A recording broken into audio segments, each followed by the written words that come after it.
Congress commission 2023 मंत्री विधायकों के साथ रंधावा का मंथन पीसीसी वॉर रूम में। सुखजिंदर सिंह रंधावा बातचीत कर रहे हैं विधायकों से। विधायक रफीक खान, कृष्णपुनिया, मंत्री शालिम मोहम्मद ने मुलाकात की है।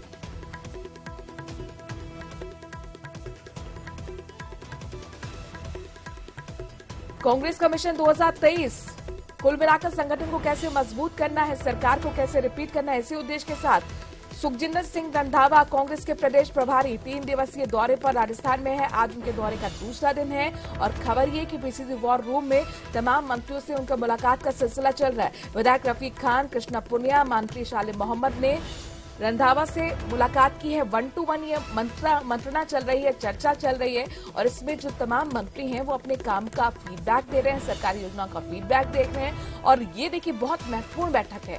ये महत्वपूर्ण बैठक इस लिहाज से है चूंकि अब जल्द ही टिकटों का बंटवारा होगा, तो आखिरकार कौन नॉन परफॉर्मर है, कौन परफॉर्मर मंत्री है, इसी के आधार पर ये पूरी जो रिपोर्ट है तय करेगी आने वाले तमाम विधायकों और मंत्रियों का भविष्य। लिहाजा आज सरकारी योजनाओं का फीडबैक देते हुए जर्नली जैसे मिलने आई थी, बहुत दिन से उनसे मिली नहीं थी और मेरी कॉन्स्टिट्यूंसी से लेकर हमारी बातें हुई। किस तरह का माहौल है अभी धरातल पर जो आपने बताया? देखिए, ऑल ओवर अगर हम देखते हैं तो राजस्थान में कांग्रेस की गवर्नमेंट जो है वो रिपीट हो रही है, इसमें कोई संदेह नहीं है। और महंगाई राहत कैंप के जरिए लोगों तक जो लाभ राजस्थान की योजनाओं का मिला है, निश्चित तौर पर आने वाले चुनाव में कांग्रेस को इसका फायदा मिलेगा। आज तो हमारी वैसे रंधावा जी हमारे राजस्थान के प्रभारी हैं, तो एक शिष्टाचार भेंट थी रंधावा साहब से कि प्रभारी के नाते काफी दिनों बाद ये आए थे। हमारे भी अभी एमआरसी कैंप चल रहे हैं, तो हम लोग भी विभिन्न दौरों पे थे, तो आज एक शिष्टाचार भेंट के नाते आए हैं। तो प्रभारी जी हमेशा आते रहते हैं, तो अभी चुनाव का माहौल है, इस माहौल में तो प्रभारी से मिलना जरूरी रहता है। और बाबूलाल हमारे संवाददाता इस खबर पर लाइव हमारे साथ जयपुर से जुड़ गए हैं। सीधे बाबूलाल का रुख करते हैं। बाबूलाल, हम देख रहे थे तमाम मंत्रियों से आप बातचीत कर रहे थे, तमाम विधायकों से बातचीत कर रहे थे जो रंधावा से 1-to-1 करके बाहर निकल कर आए हैं। इस वक्त बैठक में क्या कुछ चल रहा है, जरा जानकारी दीजिए। जी, कुछ मंत्री विधायकों ने रंधावा से मुलाकात की है और अपनी बात कही है। अब रंधावा जा रहे हैं, शायद मुख्यमंत्री अशोक गहलोत से मिलने का उनका कार्यक्रम है। तो आप देख सकते हैं ये जो सामने गाड़ी आ रही है इसमें रंधावा बैठे हुए हैं और रंधावा मिलने जा रहे हैं। बात करते हैं उनसे। तो रंधावा बिना बात करे निकले हैं, वापस लौटेंगे और कह रहे हैं कि आने के बाद में वो चर्चा करेंगे। अभी कोई आधा दर्जन मंत्री और विधायकों ने चर्चा की है, कुछ जो पार्टी के वर्कर हैं वो भी उनसे मिलने आए हैं। तो तय नहीं है कि सिर्फ विधायक ही आएंगे, मंत्री भी आ रहे हैं, जो पार्टी के वर्कर हैं वो भी आ रहे हैं और जयपुर हेरिटेज नगर निगम के जो पार्षद हैं वो भी उनसे मुलाकात कर रहे हैं। तो कुल मिलाकर के रंधावा ने दरवाजे खोल दिए पीसीसी वॉर रूम के और वो यही कहना चाह रहे हैं पार्टी के वर्कर को कि आप लोग जो है वो मेरे तक अपनी बात पहुंचाइए। कहीं भी आपको कोई दिक्कत है, परेशानी है तो आप उसका समाधान कीजिए। सरकार तक उनको बात पहुंचानी पड़ी तो बात पहुंचाएंगे। ये पीसीसी वॉर रूम का नजारा है जहां पर प्रदेश भर से आए हुए कार्यकर्ता और पीसीसी के जो मेंबर हैं वो यहां पर मौजूद हैं। कुछ विधायक भी आए थे, कुछ मंत्री भी थे और उन्होंने रंधावा से 1-to-1 मुलाकात भी की और उनसे अपनी बात कही। इसके बाद में रंधावा अब मुख्यमंत्री से मिलने के लिए गए हैं। देर रात तक मंत्रणाओं का सिलसिला चल रहा था और मेरे साथ में महरिया साहब है। महरिया जी, क्या कुछ अंदर हुआ है बैठक में? देखिए, सरकार और समन्वय रहता है राजस्थान से आए हुए हैं, जिनका रंधावा जी से टाइम लिया हुआ था, तो उनकी कोई समस्या है, संगठन के बारे में विचार है, क्या आगे चुनाव में क्या करना है, इस संबंधित में।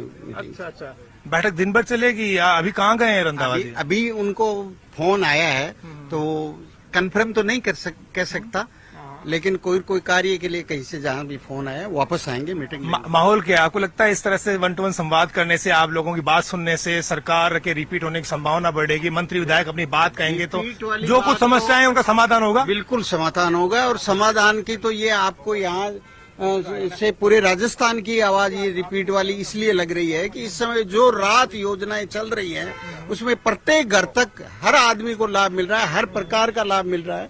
और ये जो कार्यकर्ता आ जाएंगे वो पूरी कोई बात बच गई है उनके बारे में अवगत कराएंगे, हर विधानसभा की बात कराएंगे, तो उससे आगे की योजना के और जो आगे की चुनाव की योजना बनेगी उसमें सहयोग मिलेगा। माहौल कैसा है?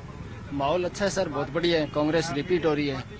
वर्कर की सुनवाई हो रही है? वर्कर क्या, वर्कर, किसान, मजदूर, व्यापारी सबकी सुनवाई हो रही है, कोई दिक्कत नहीं है। व्यापारियों से मिले हैं, स्कूलों में बच्चों से मिल रहे हैं, जहाँ शिक्षा, स्वास्थ्य और कृषि का जहाँ काम होना हो, तो इसी पे देश का सब लोगों से मुलाकात की जा रही है और सबसे बात की जा रही है। मुख्यमंत्री अशोक गहलोत सब वर्गों को राहत दे रहे हैं और इसी कड़ी में देर रात जब कैबिनेट की बैठक हुई थी तो उसमें भी बहुत बड़े ऐलान किए गए थे।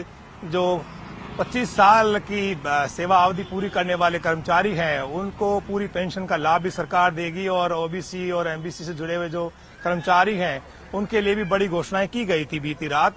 तो सरकार पूरी तरह से इलेक्शन के मोड में है और इस बीच सुखजिंदर रंधावा जयपुर में कैंप कर रहे हैं और विधायकों से, मंत्रियों कोशिश तमाम फैसलों के जरिए, तमाम सरकारी योजनाओं के जरिए की जा रही है। लेकिन हर मन से हमने देखा भी है, यहाँ पर बाबूलाल मुख्यमंत्री लगातार ये दावा करते रहे कि जनता ने मन बना लिया है, सरकार रिपीट होगी। अब सवाल ये है कि वाकई क्या राज बदलेगा, रिवाज बदलेगा? चूंकि राजस्थान की सियासत जो है वो लगातार बजट पर निर्भर होते हुए जनता ने कभी फैसला नहीं दिया है। तो ऐसे में आज जो ये रंधावा बैठकें कर रहे हैं, हालांकि अभी तो मुख्यमंत्री से मुलाकात करने के लिए गए, यहाँ पे दिखाई तस्वीर बैठक के अंदर क्या सिर्फ सरकार और संगठन के बीच में समन्वय कैसे बनाया जाए, इसको लेकर बातचीत हुई है। ये शिकायतें विधायकों, मंत्रियों की भी सुनी गई हैं। किस तरह की समस्या सामने आई, जरा इस बारे में भी जानकारी दीजिए। जी देखिए, गोविंद सिंह डोटासरा के अध्यक्ष बनने से पहले सचिन पायलट अध्यक्ष थे। काफी लंबे अरसे तक वो पीसीसी के चीफ रहे और उसके बाद साथ ही वो डिप्टी सीएम भी बन गए थे। लेकिन उसके बाद में जब पार्टी में राजनीतिक उठापटक हुई, क्या मिलके आए? अच्छा, क्या बात करके आए? हम भूतपूर्व सैनिक हैं और हमारी मांग है कि जो राजस्थान में 7 दिसंबर को कैटेगराइज किया है रिजर्वेशन को, उसके रिगार्डिंग हम रंधावा साहब से मिले। उन्होंने बिल्कुल हमें आश्वस्त किया कि आपकी मांग मुख्यमंत्री जी से रखी जाएगी और जल्द से जल्द आपका निस्तारण किया जाएगा। क्या आपको लगता है कि सरकार के मंत्री और मुख्यमंत्री ने नहीं सुनी तब आप यहाँ आए? तो रंधावा जी आपको लगता है इंसाफ दिला सकते हैं? नहीं, अभी इससे पहले हम लगभग जो सरकार के जनप्रतिनिधि हैं उनसे सबसे सीएम मिले। साहब की जनसुनवाई होती है, वहाँ तक आपने बात नहीं पहुँचाई थी क्या? वहाँ पे भी मिले हैं, सीएम साहब से मिले, 9 मार्च को मिले थे, उससे पहले 9 जनवरी को भी मिले थे। दोनों जगह मिले थे। साहब ने उस समय हमारी बात सुनी थी, बोले ठीक है हमारी आप मीटिंग करवाएंगे डीओपी के अधिकारियों के साथ, ये बोला गया था। शुक्रिया। तो हर वर्ग आ रहा है यहाँ पर। ये भूतपूर्व सैनिक हैं, सरहद पर इन्होंने भी देश की सेवा करी है और जब इनकी कोई समस्या है तो ये भी अपनी परेशानी लेकर के रंधावा से मिलने के लिए आए। इनको लगा कि रंधावा तक बात पहुंचाएंगे तो वो सरकार को मजबूर करेंगे कि भूतपूर्व सैनिकों को इतनी समस्याओं का सामना क्यों करना पड़ रहा है। तो न केवल पार्टी का वर्कर बल्कि चाहे किसान हो, मजदूर हो, व्यापारी हो, स्टूडेंट्स हो, चाहे नौकरियों से जुड़े हुए अभ्यर्थी हो, सब लोग आज रंधावा के यहाँ पर आ रहे हैं, अपनी बात कह रहे हैं। एक माहौल बना रही है सरकार की, इस सरकार में सबकी सुनवाई होती है, सबको मौके दिए जा रहे हैं। उन विधायकों को भी मौके दिए जा रहे हैं जो असंतुष्ट खेमे से जुड़े हुए हैं। और अब से कुछ ही देर पहले विद्याधर चौधरी आए थे जो कि पायलट कैंप के माने जाते हैं। चुनाव हार गए थे फुलेरा से मामूली अंतर से, लेकिन पायलट के लिए बड़ी जोर शोर से पैरवी करते हैं। वो जब मिलने गए और उन्होंने कहा कि मुझे आपसे 1 to 1 मिलना है, तो रंधावा ने यही कहा कि शाम को आइएगा, अभी वक्त नहीं है। तो वो शाम को फिर से आएंगे। तो ऐसा नहीं है कि सिर्फ और सिर्फ केवल सरकार से जुड़े हुए लोगों को रंधावा सुन रहे हैं, बल्कि जो असंतुष्ट खेमा है, जिसको लगता है कि हमारी सुनवाई नहीं हो रही है या हमें नजरअंदाज किया जा रहा है, तो उनके लिए भी रंधावा ने यहाँ पर दरवाजे खोले कि आप भी आइए, अपने मन की बात। तमाम मंत्रियों अलग अलग खेमों के विधायकों को देने की कोशिश यहाँ पर रंधावा कर रहे हैं। लेकिन इन सब के बीच में जो अटकलें थी कि कैबिनेट का विस्तार हो सकता है, इस तरीके का कुछ फॉर्मूला तय किया गया है, ये जो हलचल इस वक्त संगठन में भी देखने को मिल रही है, जो लगातार बैक टू बैक मीटिंग का सिलसिला चल रहा है, क्या ये माना जाए कि कैबिनेट विस्तार से भी इसे जोड़कर देखा जा सकता है? कुछ बड़े बदलाव संभव? जी देखिए, अभी राहुल गांधी जब विदेश दौरे से लौटेंगे तब उसके बाद में चीजें तय होंगी। लेकिन अभी जो हलचल है, जो अंदर खाने जो खबरें आ रहे हैं, वो ये है। भाई साहब कहां से आए? क्या मिलने आए रंधावा जी से? झालरापाटन से। क्या बात कहने जा रहे हैं? बात करेंगे संगठन को लेके और चुनाव को लेके आगामी। माहौल कैसा है धरातल पर?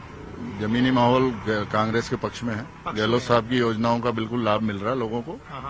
हर गरीब से लेकर डाणी तक, गांव डाणी तक लाभ पहुंच रहा है। उस आधार पर सबसे बड़ी समस्या क्या है कांग्रेस के सामने आज के वक्त? संगठन को मजबूती देना। संगठन को मजबूती। शुक्रिया। तो संगठन की मजबूती सबसे बड़ी फिक्र एक पार्टी के कार्यकर्ता की जो रंधावा से मिलने के लिए आए हैं। रंधावा अभी उनसे नहीं मिल पाएंगे, बाहर हैं गए हुए।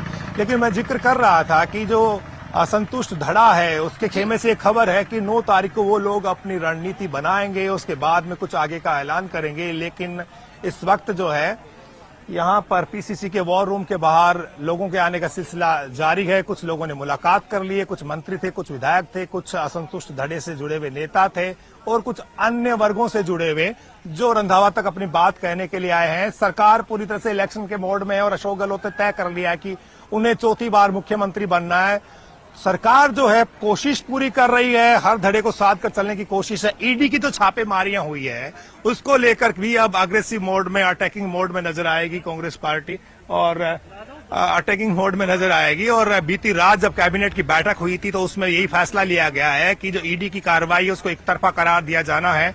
जनता के बीच में सड़कों पर कांग्रेस पार्टी को उतरना है और ये भी बताना है कि सिर्फ और सिर्फ कांग्रेस से जुड़े हुए लोगों के ऊपर जो कार्रवाई की जाती है या फिर पेपर लीक के नाम से गहलोत सरकार को बदनाम किए जाने की साजिश हो रही है। आगे आंदोलन सड़कों पर कैसे उतरना है कार्यकर्ताओं को और कौन सी योजनाएं हैं जो जनता तक घर घर तक पहुंचानी है तमाम कार्यकर्ताओं को, ये सब चीजें बैठकों में पहले भी चलती आई हैं, आज भी होंगी। लेकिन यहाँ पर सबकी नजर जो है 11 जून को लेकर टिकी हुई है, क्योंकि 11 जून का दिन बहुत महत्वपूर्ण है राजस्थान की राजनीति के लिए। और जिस तरह से कांग्रेस संगठन में हमने जो एक गुटबाजी का माहौल देखा है और जो हाल ही में दिल्ली के आलाकमान के साथ जो बैठक हुई उसके बाद तो माहौल और भी ज्यादा गरमाया हुआ है।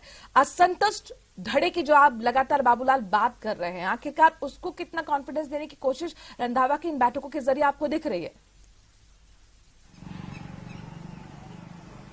जी देखिए, अभी तक तो वो भी अपनी बात यहां तक पहुंचाने की कोशिश कर रहे हैं। वो मुतमईन है कि उनकी बात सुनी जाएगी, लेकिन जो असंतुष्ट धड़ा है उसके बेहद करीबी मंत्री भी हैं मुरारी लाल मीणा। कल जब उनसे प्रेस वालों ने बात की थी तो उन्होंने कहा था कि ऐसी कोई संभावना नहीं है। राजेश पायलट साहब की पुण्यतिथि है, पूरा ईस्टर्न राजस्थान का जो किसान समुदाय है वो उनको आता है, श्रद्धा सुमन अर्पित करता है और ऐसी सूरत में वहां पर उनकी एक प्रतिमा का अनावरण भी होगा। लेकिन उन्होंने इस तरह की नई पार्टी बन सकती है, इस तरह की संभावनाओं को सिरे से खारिज किया। तो ये चीज बताती है कि फिलहाल फूक फूक कर कदम उठा रहे हैं असंतुष्ट धड़ा भी, क्योंकि उनको पता है कि पार्टी बहुत बड़ी चीज होती है और पार्टी के सिंबल के नीचे खड़े रहने से जो ताकत मिलती है वो नई पार्टी के फॉर्मेशन से नहीं मिलती। लिहाजा अभी कयास और अटकलें हैं उनको भी आप खारिज नहीं कर सकते, वो चल रही हैं। लेकिन जब तक धरातल पर कुछ सामने होता हुआ नहीं दिखेगा तब तक आप नहीं कह सकते कि ये चीज हो गई है। जो रंधावा से मुलाकात करने के लिए आए थे, तो परेड कैंप के क्या कोई मंत्री मुरारी लाल मीणा या फिर और समर्थक वहां पर मौजूद हैं जिनकी कोशिश थी कि आज मुलाकात हो, या फिर आज नहीं, चलिए आगे जो बैठकें होने वाली हैं, चूंकि 10 और 11 जून को भी बताया जा रहा है कि बैठक होगी, उसमें संभवतः मुलाकात हो? जी बिल्कुल, सबके अधिकांश जो विधायक हैं, मंत्री हैं, वो आएंगे, अपनी बात भी कहेंगे और किस तरह से राजस्थान में कांग्रेस को फिर से रिपीट किया जा सकता है। तो सबके पास में अपने सुझाव हैं, वो रंधावा को देने की कोशिश करेंगे। जिस तरह की मुश्किलें उनको फेस करनी पड़ रही है वो भी वो बताएंगे। लेकिन फिलहाल तो अशोक गहलोत ने तय कर लिया है कि मैं एकजुटता दिखाऊंगा, सबको साथ लेने की कोशिश करूंगा। जो नहीं आ रहे उनके आगे हाथ भी नहीं जोड़े जाएंगे। मेरी कोशिश ये है कि एकता का संदेश जाना चाहिए।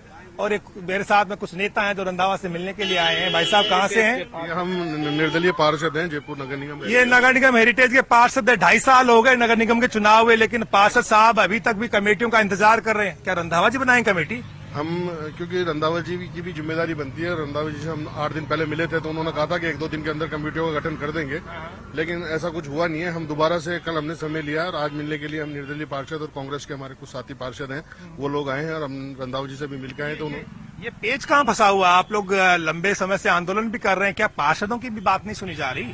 सर, पार्षदों की बात नहीं सुनी जा रही, तभी तो हम यहाँ पे आए हैं आज। और पेज का तो भगवान मालिक है, ये चारों विधायक जानते कहाँ पेज छटका हुआ है, ये तो हमको मालूम नहीं है। हम तो आपसे निवेदन करते हैं कि आप खुद इस पेज को ढूंढे कहाँ पेज छटका हुआ है। और हमारे को तो केवल तारीख पे तारीख मिल रही है कि जब हम धरने में बैठे थे तब हमको कहा था कि हम पद बढ़ा देंगे बहुत जल्दी टाइम आ गया। उसका भी आज साल भर हो गया, कुछ भी नहीं हुआ। साल भर हो गया, कुछ भी नहीं हुआ। क्या ये इंतजार की इंतहा नहीं होगी? ये कार्यकाल ऐसा ही निकल जाएगा आप लोगों को? अब ये तो समय बताएगा। हमने तो बार बार अपनी मांग रख ही सकते हैं। जयपुर शहर के मेयर और डिप्टी मेयर तो खुद घूम रहे हैं गाड़ियों में और वो कोई विकास की तरफ ध्यान नहीं दे रहे। लेकिन हम ये कहते हैं कि सरकार कह रही है रिपीट होगी, तो क्या ऐसी सूरत में रिपीट हो जाएगी? क्या परकोटे की जो सीटें वो जीत जाएगी कांग्रेस पार्टी? ये तो हम तो जनता में अपनी बात ही रख सकते हैं। हम हमारे प्रयास विकास के कार्य करवा रहे हैं, लेकिन हमारी मजबूरियों को नहीं समझ रहे। हमने बार बार सरकार को अवगत कराया। सीएम साहब से तो तवक्को है, आपको उम्मीद है कुछ? उम्मीद अब आपके मीडिया के माध्यम से सीएम साहब से भी हम अपील करते इतनी हैं। बेहतर योजनाएं दे रहे हैं, कमेटियां बन जाए तो सोने पे सुहागा हो जाएगा। बिल्कुल बिल्कुल बिल्कुल। तो ये देखिएगा, नमो नारायण मीणा पूर्व केंद्रीय मंत्री, राजस्थान के डीजीपी रह चुके हैं, वो इस वक्त आ रहे हैं। शायद मुलाकात हुई या नहीं हुई, हम उनसे बात करेंगे एक बार। नमो नारायण जी, नमो नारायण जी, मुलाकात हो पाई या उससे पहले निकल गए? अभी तो निकल गए। 12:30 बजे का टाइम दिया मिलने का। 12:30 का टाइम है। क्या माहौल है धरातल पर इस वक्त? अरे छोटे यार, बाद में बात करेंगे पहले। ये नमो नारायण मीणा है, बड़े तजुर्बे वाले नेता हैं, और मुलाकात हो नहीं पाई क्योंकि जिस वक्त ये आ रहे थे उस वक्त रफीक खान क्या बात हुई भीतर? आप सबसे पहले पहुंचने वालों में से थे यहाँ पर। मैं यहाँ कोई विशेष मीटिंग की बात नहीं थी, कुछ जयपुर के मुद्दों को लेकर चर्चा हुई और अब चुनावी बिगुल बज चुका है, सरगर्मियां शुरू है। कांग्रेस की रणनीति है कि कैसे आगामी सरकार बने, कैसे मुख्यमंत्री अशोक गहलोत ने जो स्कीमें लॉन्च कर रखी है वो कैसे जनता तक पहुंचे। जनता तक स्कीम पहुंचाने में जुटे हैं। आप ही की हेरिटेज में आप पार्षदों को कमेटियों में ना चेयरमैन बना पा रहे ना कुछ और। ये पार्षद यहाँ पर आए हैं, ये तो आपकी शिकायत भी कर रहे हैं कि एक विधायक और भी हैं जो हमारे यहाँ कमेटी नहीं बनने दे रहे। क्यों नहीं बन पा रही कमेटियां रफीक खान? मैं तो खुद पैरवी कर रहा हूँ और इस बात का अगर पहले दिन से ही सबसे जबरदस्त पैरोकार अगर कोई है तो मैं ही हूँ। ये बात सही है कि कमेटियां नहीं बन पा रही है और मैंने रिक्वेस्ट भी करी है कि कमेटियां अब जल्द से जल्द बना दी जाए, तो होपफुली अब बहुत जल्दी कमेटियां बन जाएगी, ऐसा मेरे को विश्वास है।